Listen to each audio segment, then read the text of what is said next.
शुभ सकाळ सगळ्यांना.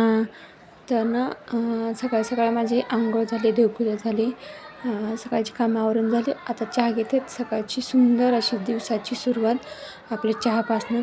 तर चहा केला आणि आता गरम गरम मस्त असा चहा घेते, कारण सगळ्यांना सकाळ सकाळ चहा लागतोच. तर इथं चहा बनवला, तर आम्ही आता चहा घेतो.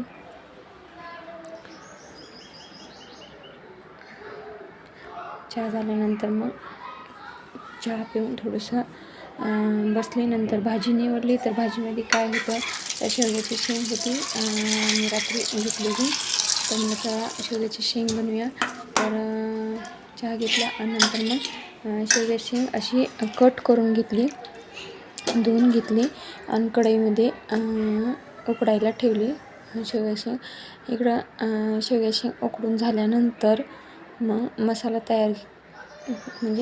तयार करायला घेतला. तर अशी मसाल्यातली ना शेवग्याची शेंग खूप छान लागते. तर खोबरं भाजून घेतलं. खोबरं, कांदा, टमॅटो, आलं, लसूण सगळं भाजून घेऊन मिक्सरला असं बारीक करून घेतलं. नंतर तेल टाकलं, जिरे मोहरी टाकले आणि मसाला टाकला. तर मसाला भाजत आला आहे, तर तेल सुटेपर्यंत भाजायचा. मसाला भाजल्यानंतर त्यामध्ये मी थोडंसं कांदा लसूण मसाला, लाल तिखट अशा प्रकारे शेंगाची भाजी झाली. आणि विराजनं असा हात सोडून चालायला लागला, म्हणजे पहिले विराजनं